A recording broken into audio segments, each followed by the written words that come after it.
The bitter winter wind howled across the plains of Wyoming Territory like a hungry wolf, cutting through Sarah Winter's thin coat as if it were made of paper. The year was 1878, and Sarah had never felt more alone or more certain she would die.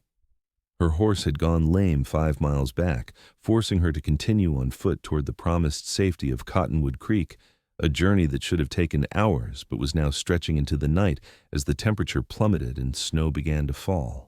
Sarah stumbled, her numb feet betraying her as she pitched forward into a snowdrift. The tears that leaked from her eyes froze almost instantly on her cheeks.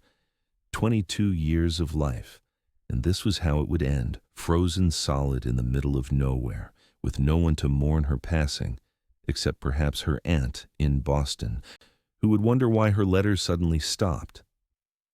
"I won't die here," she whispered through chattering teeth, the words immediately snatched away by the wind. Sarah forced herself to her feet, wrapping her arms around her torso in a futile attempt to conserve warmth.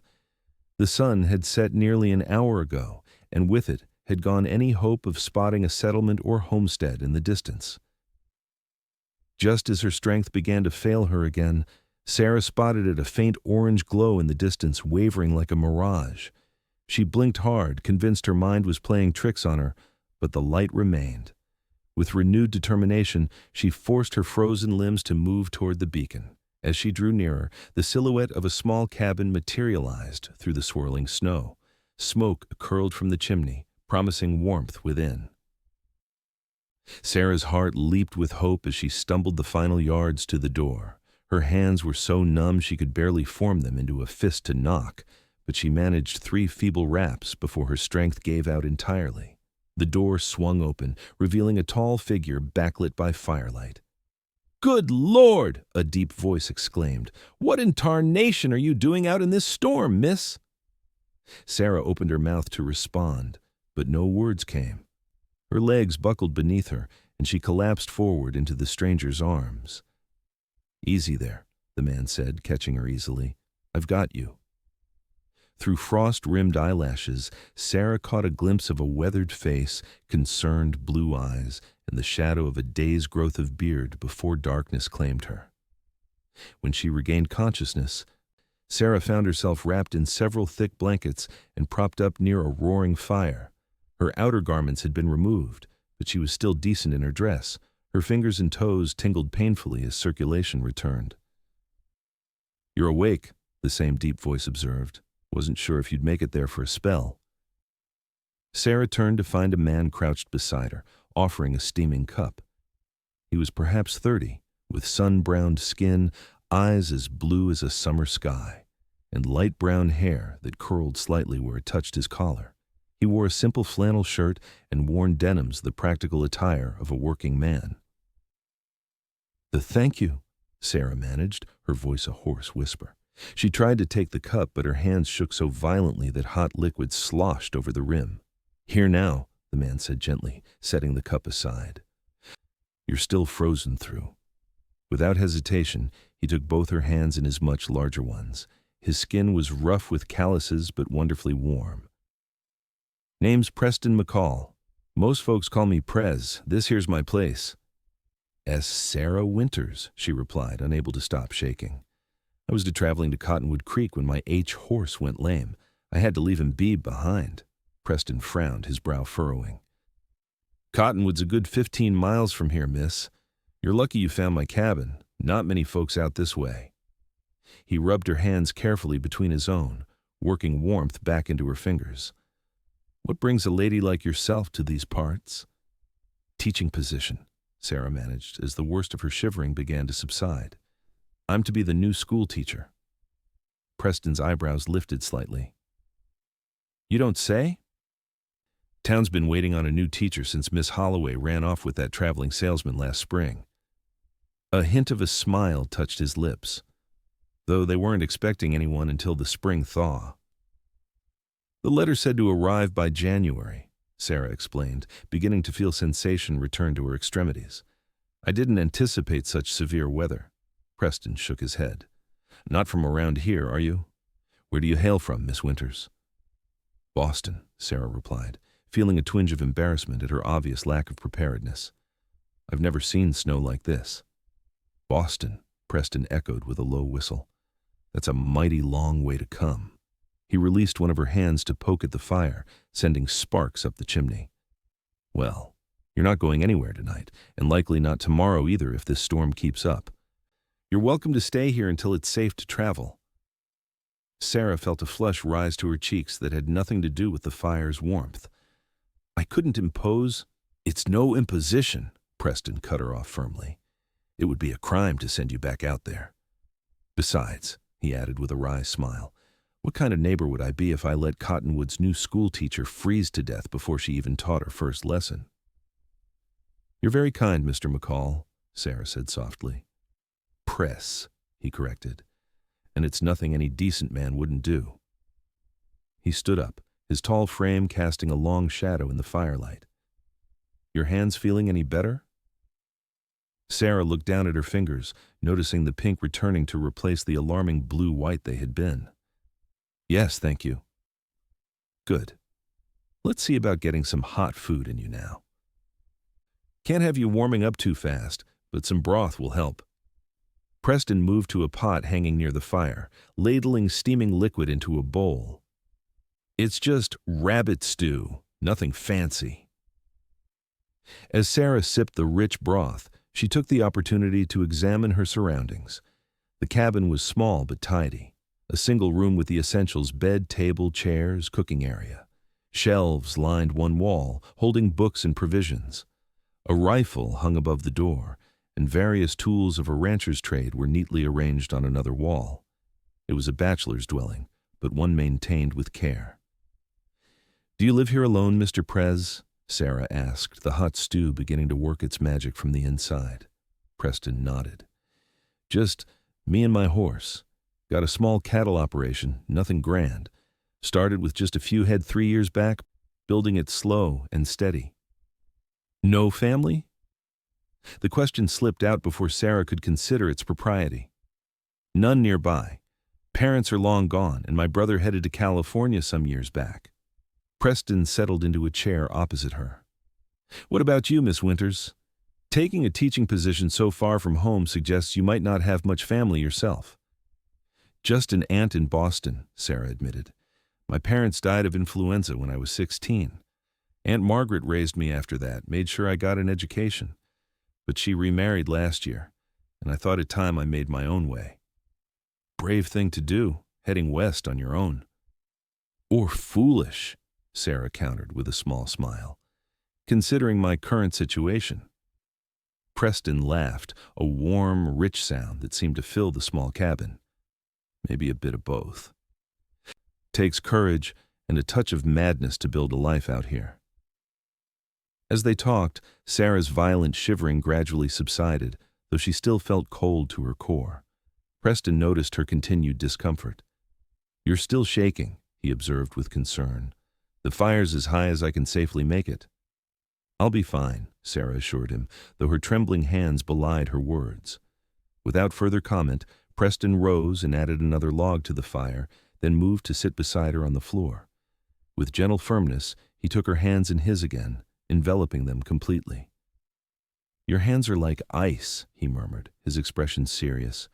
"Used to help my pa with frostbite cases. Best remedy is slow, steady warming."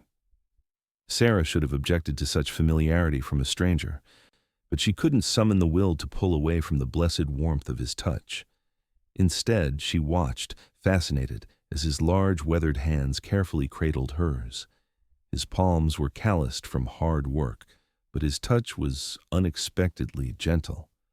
"I've never been this cold before," she admitted. "In Boston, winter is harsh, but I was always indoors when the worst storms came." "Wyoming winters can kill if you don't respect them," Preston said seriously. "You're lucky you found my place when you did. Another hour out there." He didn't finish the thought. They sat in companionable silence for a time, the only sounds the crackling of the fire and the howling wind outside. Sarah found herself studying Preston's face, the way the firelight played across his features, highlighting the strong line of his jaw and the crinkles at the corners of his eyes that suggested he smiled often. "Is something wrong?" Preston asked, catching her gaze. Sarah quickly looked away, embarrassed to be caught staring. No, I was just thinking how fortunate I was that you were here. I don't usually stay at the cabin this time of year, Preston admitted. Got a better-built place closer to town for the winter months, but I had to check on a few head of cattle I have in the north pasture. Good thing I decided to wait out the storm here instead of trying to make it back. He looked at their joined hands and gave hers a gentle squeeze. Feeling's coming back, I reckon. Your fingers aren't quite so blue anymore. They're tingling terribly, Sarah said with a wince. That's good, means the blood's flowing again. Hurts something fierce, I know, but better that than the alternative. Sarah nodded, trying not to think about what might have happened had she not found his cabin. How far are we from Cottonwood Creek? About 15 miles as the crow flies. Longer by trail, especially in this weather. Preston released one of her hands to add another log to the fire. Even when the storm passes, the trails will be blocked for days. You're welcome to stay until it's safe to travel. I don't wish to impose, Sarah began, but Preston shook his head firmly. There's no question of you leaving until the weather breaks, Miss Winters. I won't hear of it. Please, call me Sarah, she said, realizing the absurdity of standing on formality with the man who had quite possibly saved her life. And thank you. I am in your debt. No debt between neighbors, Preston insisted, though I reckon the good folk of Cottonwood will be wondering what happened to their new teacher. They aren't expecting me for another week, Sarah admitted. I was hoping to arrive early to prepare for the term. Preston nodded. Well then, no one will be raising a search party just yet. That's good. As they talked, Sarah found herself relaxing in Preston's presence. There was something reassuring about his straightforward manner and quiet confidence. Though they were strangers, she felt safe with him in a way that defied rational explanation. Are you hungry? Preston asked after a while. I can heat up more stew. A little, Sarah admitted. She tried to stand, but her legs were still unsteady. Stay put, Preston insisted, rising easily to his feet. You need to keep warm. He moved about the cabin with efficient ease, ladling more stew into her bowl and cutting thick slices of bread from a loaf. As he worked, Sarah took the opportunity to really look at him. He moved with the fluid grace of a man comfortable in his own skin, at home in the rugged surroundings. There was nothing refined about Preston McCall, but there was a natural dignity in his bearing that Sarah found herself admiring. Here you go, he said, returning with the food. He settled beside her again, his shoulder nearly touching hers as they sat before the fire. Thank you, Sarah said sincerely, for everything. Preston's smile was warm, reaching all the way to his eyes. You're welcome, Sarah. The way he said her name with a slight drawl that stretched out the vowels sent an unexpected shiver through her that had nothing to do with the cold. The storm continued to rage outside, but within the cabin's walls, Sarah felt the first stirrings of something she hadn't anticipated, finding in the wild Wyoming Territory a sense of belonging. The following morning, Sarah woke to find sunlight filtering through the cabin's small window. For a moment she was disoriented until memories of the previous night came flooding back. She was wrapped in several blankets near the hearth, which now held only glowing embers. The cabin was silent. Sitting up, Sarah spotted a note on the nearby table. In a firm, surprisingly neat hand was written, "Gone to check on the stock. Back soon. Coffee on the stove. P." Sarah rose, testing her limbs and finding them stiff but functional. Her feet and hands still tingled uncomfortably, but the crushing cold of the previous night was gone. She made her way to the stove where a pot of coffee simmered. Pouring herself a cup, she savored the bitter warmth as she took stock of her situation. Her trunk, with all her belongings, was still strapped to her lame horse, presumably miles away. She wore only her dress, which had dried overnight but was wrinkled and trail-worn. Her hair, she was certain, must look a fright.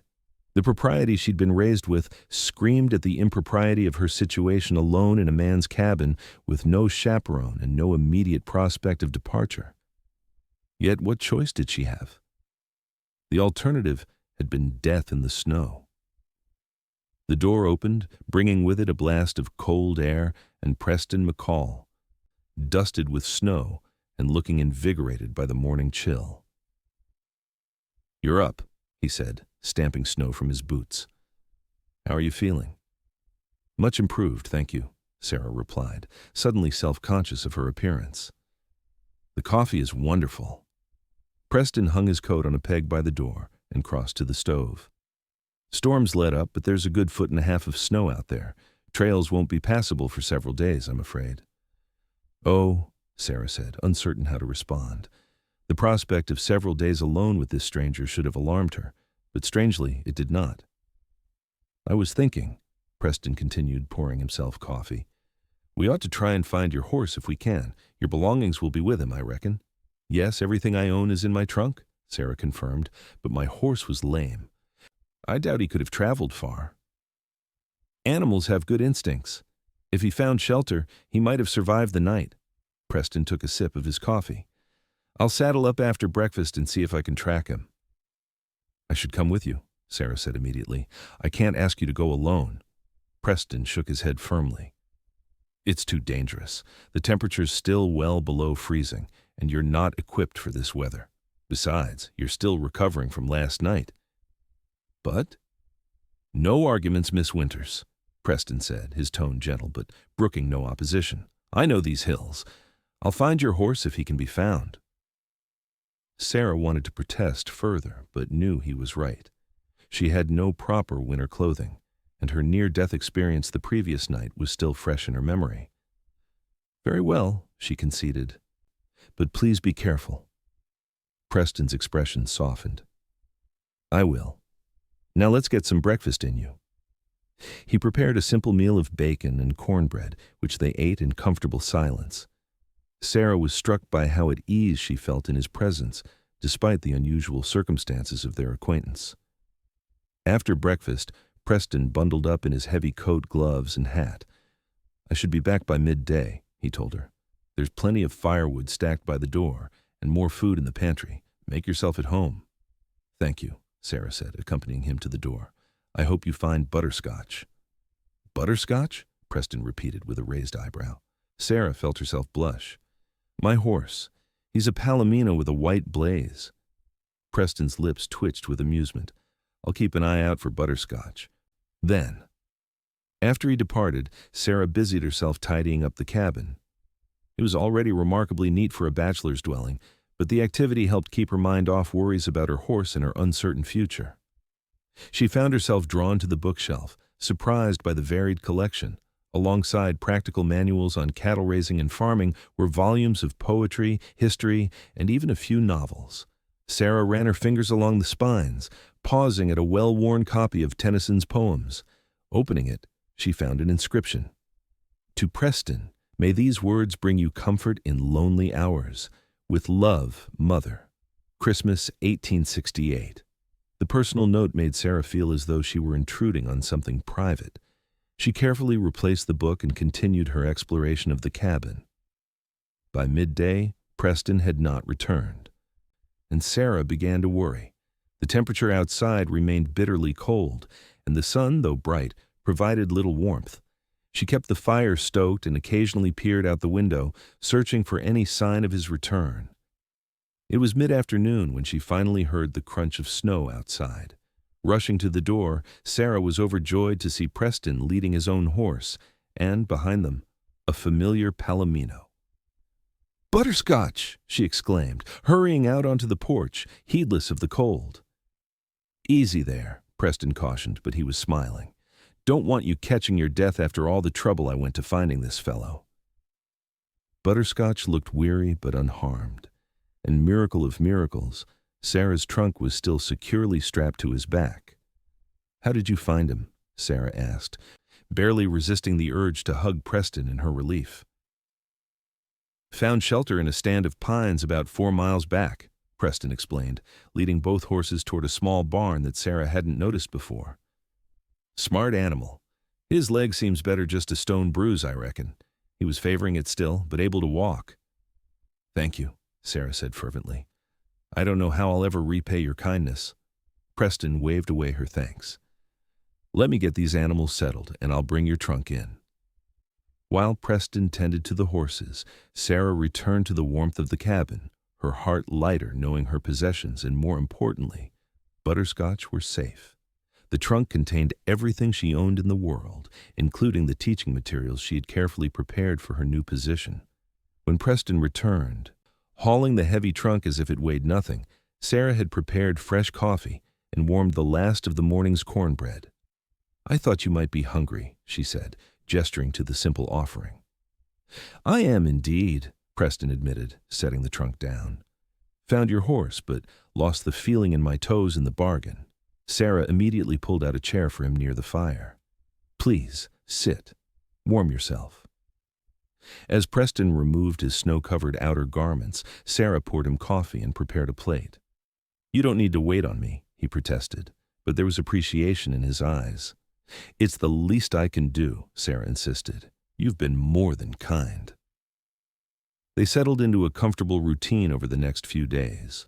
The snow showed no signs of melting, effectively stranding them together in the small cabin. By unspoken agreement, Sarah took the bed while Preston slept on a bedroll near the fire. They shared the tasks of cooking and keeping the cabin warm, and in the evenings they talked. Sarah learned that Preston had come west after the war, seeking a fresh start. He'd worked as a ranch hand for several years before saving enough to buy his own small spread. He spoke little of his family, though Sarah gathered his father had been a doctor and his mother a teacher. "That explains your book collection," Sarah remarked on their third evening together. "I was surprised to find Tennyson among your possessions." Preston looked slightly embarrassed. "My mother believed in education, even out here. Used to read to me and my brother every night." "She sounds wonderful," Sarah said softly. "She was," Preston agreed, his expression momentarily distant. Then he turned the conversation back to her. "What about you?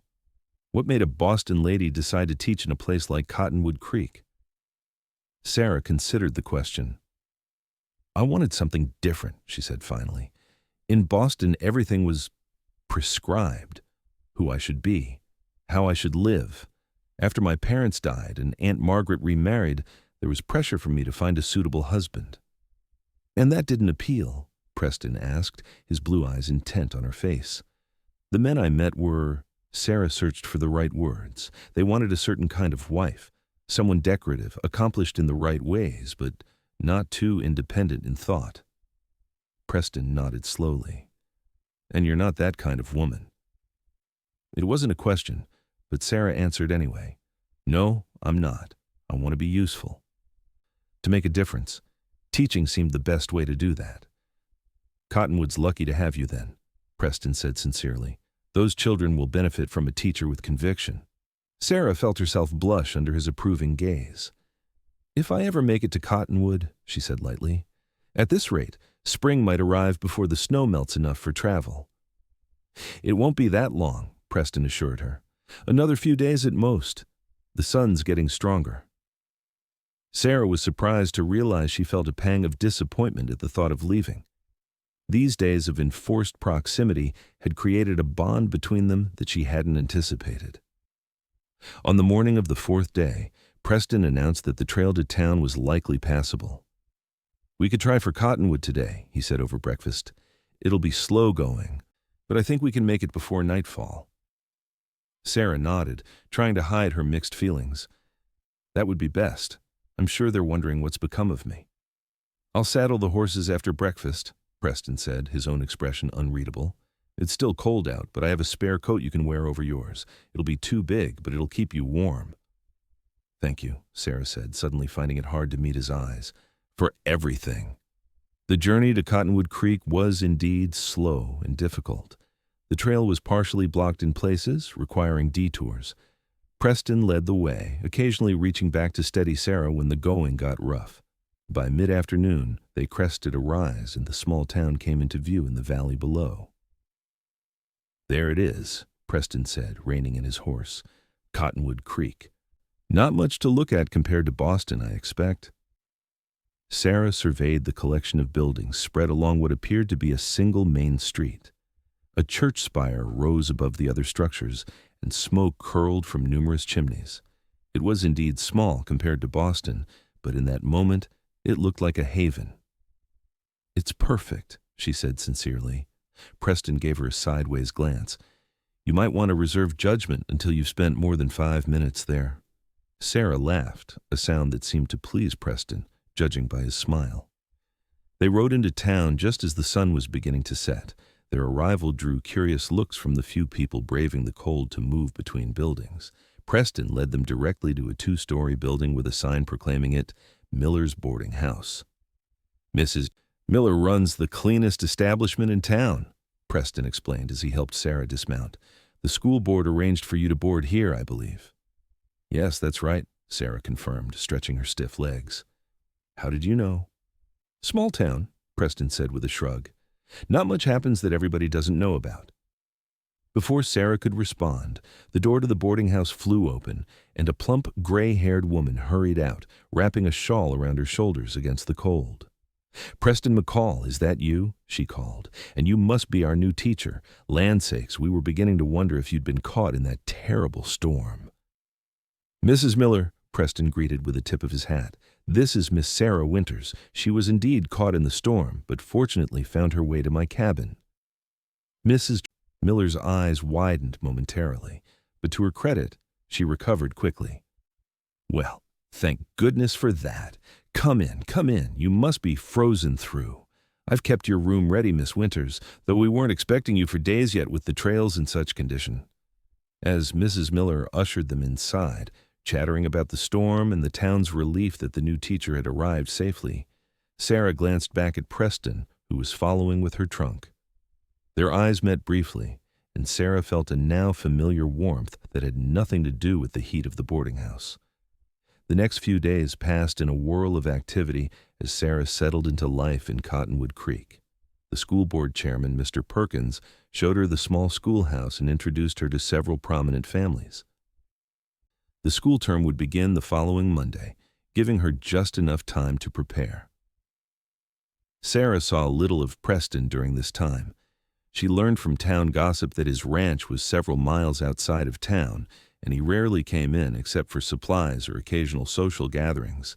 Mrs. Miller, who proved to be the town's primary source of information, informed Sarah that Preston McCall was considered one of the most eligible bachelors in the county. "Been here about 5 years now," Mrs. Miller said as she served Sarah breakfast on her 3rd day in town. "Started with nothing, but he's built up a nice little spread. Keeps to himself mostly, but he's always the first to help when someone's in need. Proper gentleman, too, educated better than most around here." "He was very kind to me," Sarah said carefully, aware that her time alone with Preston had likely been the subject of speculation. Mrs. Miller patted her hand. "Don't you worry about wagging tongues, dear. Nobody who knows Preston would think anything improper happened. He's not that sort of man." Sarah was grateful for the older woman's understanding, but found herself thinking of Preston more often than was probably wise. He had saved her life, certainly, but it was more than gratitude that caused her heart to beat faster at the thought of him. It was Sunday, the day before school was to begin, when Sarah saw Preston again. She was leaving the church service when she spotted him standing near the hitching post, dressed in his Sunday best, hat in hand. "Miss Winters," he greeted her with a slight bow. "I trust you're settling in well?" "Mr. McCall," Sarah returned, suddenly conscious of the curious glances from other churchgoers. "Yes, thank you. Everyone has been most welcoming." "Glad to hear it." Preston shifted slightly, looking uncharacteristically uncertain. "I was wondering if you might permit me to escort you on a walk. The weather's fine today, and you might appreciate seeing more of the town." Sarah was aware of Mrs. Miller's knowing smile beside her. "That would be lovely," she accepted. "Let me just fetch my coat." They walked along the main street, Preston pointing out various establishments and occasionally introducing her to people they encountered. The day was cold but clear, the sun creating a glittering panorama of the snow-covered landscape. "The schoolhouse looks to be in good condition," Sarah remarked as they passed the simple building. "Mr. Perkins says there are 27 students enrolled, ranging from 6 to 16 years of age. "That's a handful for one teacher," Preston observed. "I'm looking forward to the challenge," Sarah said honestly, "though I admit to some nervousness about tomorrow." "You'll do fine," Preston assured her. "Those kids need someone who cares, who sees teaching as more than just a job."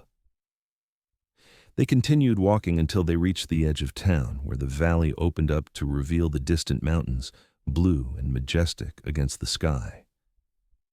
"It's beautiful here," Sarah said softly. "Different from Boston, I imagine," Preston replied, watching her face. "Very different. But I think I could come to love it." Preston was silent for a moment. "Sarah," he began, then hesitated. "I know we haven't known each other long, but I was wondering if you might allow me to call on you properly. That is, if you wouldn't object to my company now and then." Sarah turned to face him, her heart beating rapidly. "I would like that very much, Preston." His smile was warm enough to melt the snow around them. "Good. That's good." As they stood there, the future stretching before them as vast and promising as the Wyoming sky, Sarah realized that in seeking a new beginning, she had found something she hadn't even known she was looking for. The weeks that followed fell into a pleasant rhythm. Sarah threw herself into teaching, quickly earning the respect of her students and the approval of their parents. The work was challenging but rewarding, and she found herself thriving in ways she never had in Boston. True to his word, Preston called on her regularly. He would ride into town most Sunday afternoons, sometimes bringing small gifts, a book of poetry, wildflowers he'd found on the trail, once even a jar of honey from a beekeeper friend. They would walk together, regardless of the weather, talking about everything and nothing. Sarah learned more about his past, how he'd fought briefly for the Union before a leg wound sent him home, how he'd come west seeking purpose after the war ended, how he'd worked countless jobs before finding his calling as a rancher. In turn, she told him about her childhood in Boston, her dreams of making a difference through education, and her secret love of adventure stories that had partly inspired her journey west. By the time spring arrived, melting the last of the snow and bringing new green life to the valley, their feelings for each other were no secret to anyone in Cottonwood Creek. Mrs. Miller took to giving Sarah knowing smiles whenever Preston's name was mentioned, and several of her older students giggled behind their hands when he came to escort her from the schoolhouse. Sarah found herself counting the days between their meetings, her heart lifting at the sight of him riding into town. There was a steadiness to Preston, a quiet strength that she had come to rely on. Yet there was also a gentleness that surprised her, evident in the way he treated children, animals, and her. One warm May evening, Preston invited her to ride out to his ranch. "I'd like you to see it," he said, almost shyly. "It's nothing grand, but it's mine." Mrs. Miller agreed to chaperone, though she dozed in the buggy for much of the journey, giving Sarah and Preston some privacy as he showed her around his property. The ranch was indeed modest compared to some in the territory, but Sarah could see the care and planning that had gone into every aspect.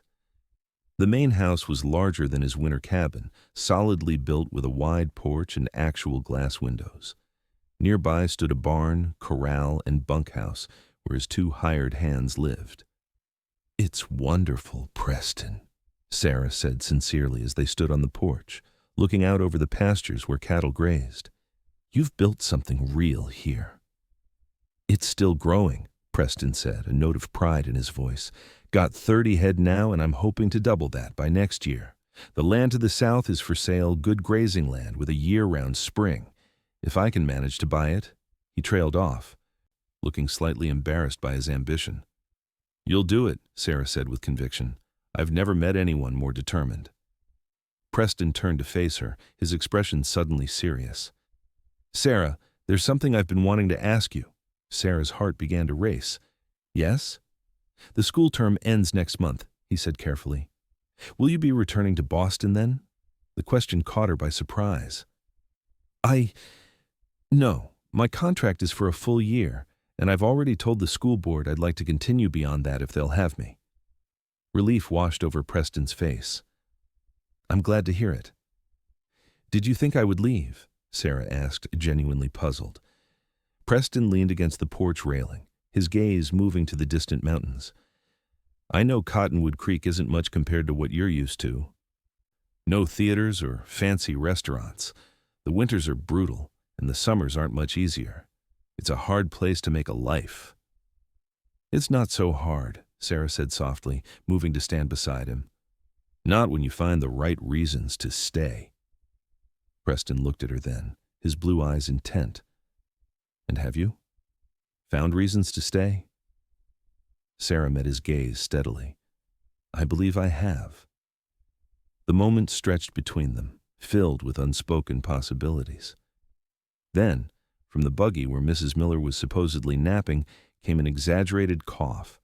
Preston straightened, a rueful smile touching his lips.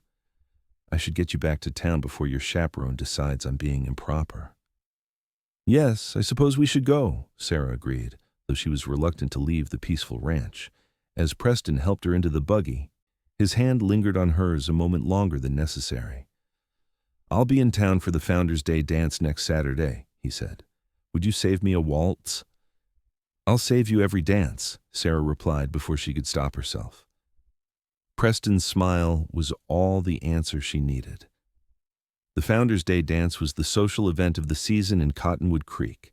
The town hall was decorated with spring flowers, and nearly everyone in the county attended, dressed in their finest clothes.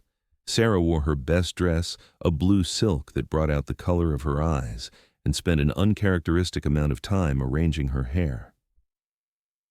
"You look lovely, dear," Mrs. Miller assured her as they walked to the town hall.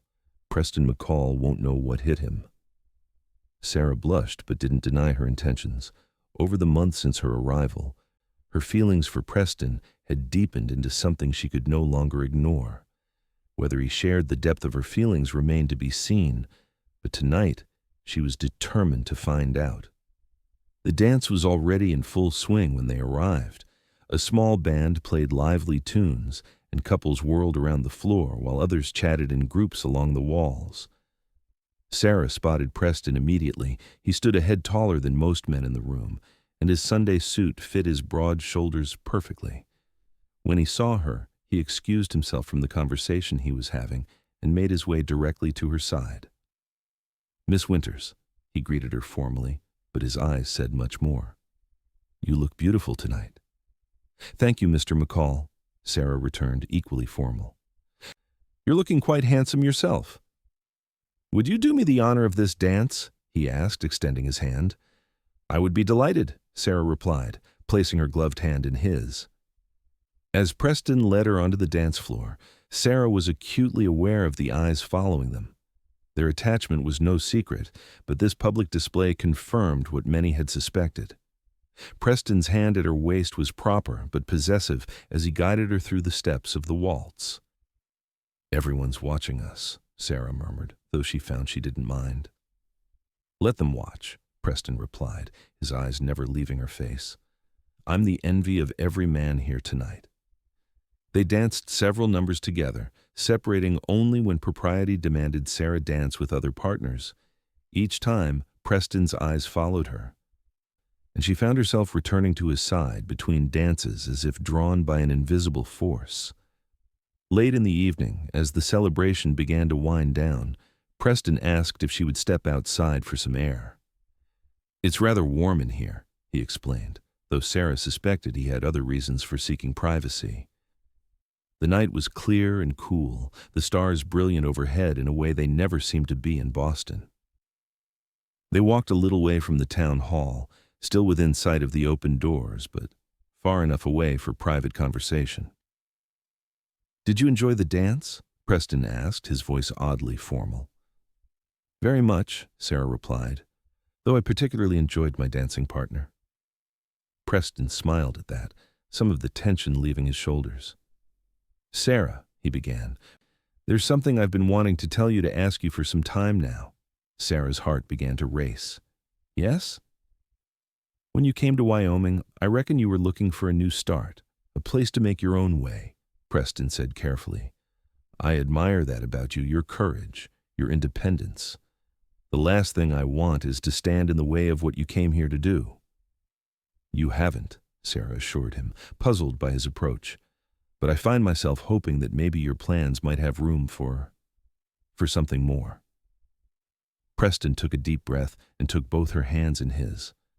"Sarah, these past months and getting to know you, seeing your strength and your kindness, I've never met anyone like you. That night when you showed up at my cabin half frozen and still fighting, I knew you were someone special."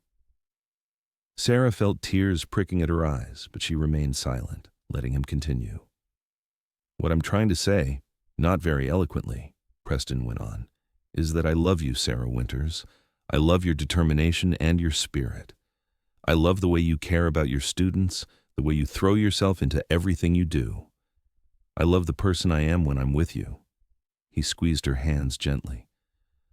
"I know it hasn't been all that long, and maybe I should wait, but life out here teaches you not to waste time when you're sure about something. And I am sure about you." He released one of her hands to reach into his pocket, withdrawing a small box. "Sarah, would you do me the very great honor of becoming my wife?" Sarah's breath caught as Preston opened the box to reveal a simple but beautiful ring, a small diamond flanked by 2 sapphires that matched her eyes. "It was my mother's," Preston explained. "My father gave it to me before he died, said to save it for when I found someone special." For a moment, Sarah couldn't speak past the lump in her throat. All her life she had prized her independence, had come west to escape the constraints of Boston society and make her own way. Marriage had not been part of her plan. Yet looking at Preston, steady, kind Preston, who had saved her life that winter night and who looked at her now as if she were the most precious thing in the world, she realized that some bonds didn't constrain. They strengthened. "Yes," she said finally, her voice thick with emotion. "Yes, Preston, I will marry you." The joy that spread across his face was like sunrise breaking over the mountains. He slid the ring onto her finger, then pulled her into an embrace that was just this side of proper. "I promise you won't regret it," he whispered against her hair. "I'll spend every day making sure of that." Sarah leaned back to look up at him, her heart full to bursting. "I know I won't.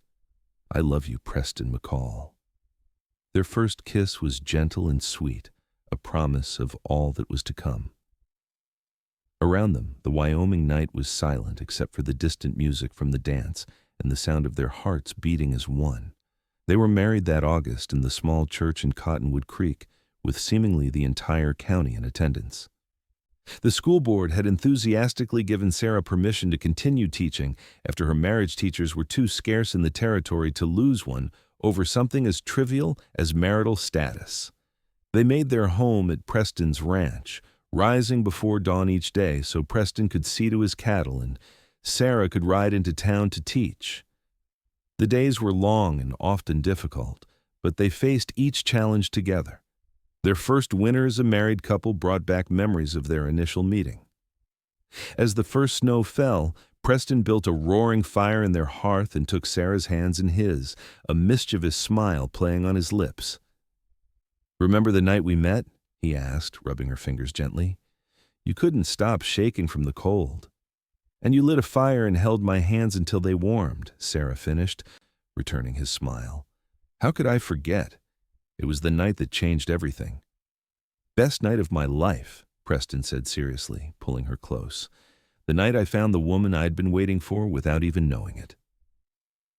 As the snow fell outside their window and the fire crackled in the hearth, Sarah leaned into her husband's embrace, marveling at how a journey that had nearly ended in tragedy had instead led her to the greatest happiness she had ever known.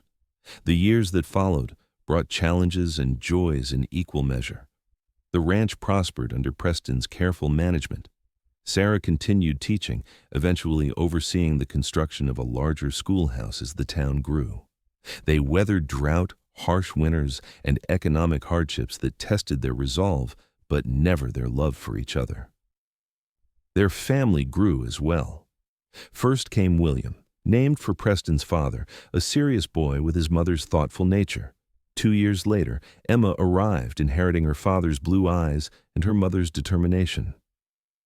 The children thrived in the freedom of ranch life, learning the value of hard work alongside the importance of education. One evening, 10 years after that fateful winter night when they first met, Preston and Sarah sat on their porch watching the sunset paint the Wyoming sky in brilliant oranges and pinks. Their children played in the yard, their laughter carrying on the evening breeze. "Do you ever miss Boston?" Preston asked, his hand finding hers as it always did. Sarah considered the question, looking out over the land that had become more home to her than the city of her birth ever had been. "Sometimes I miss certain things, the libraries, the concerts, but no, I don't miss Boston itself." She turned to look at her husband, his face weathered by years of working outdoors, but still as handsome to her as it had been that first night. "Everything I need is right here." Preston squeezed her hand gently, the simple gesture still sending a warmth through her after all these years. "I thank God every day for that snowstorm," he said quietly, "for bringing you to my door." "As do I," Sarah replied, leaning her head against his shoulder, though perhaps with slightly less gratitude for the frostbite part. Preston laughed, the sound as rich and comforting as ever. "Fair enough." As the last light faded from the sky and their children came running up to the porch, tired from play and hungry for supper, Sarah felt a profound contentment wash over her. The journey that had begun with near tragedy had led her to a life richer and more fulfilling than anything she could have imagined. That night, as always, before they fell asleep, Preston took her hands in his and pressed a kiss to her fingers, a reminder of the night that had brought them together and the love that had warmed them through all the seasons since.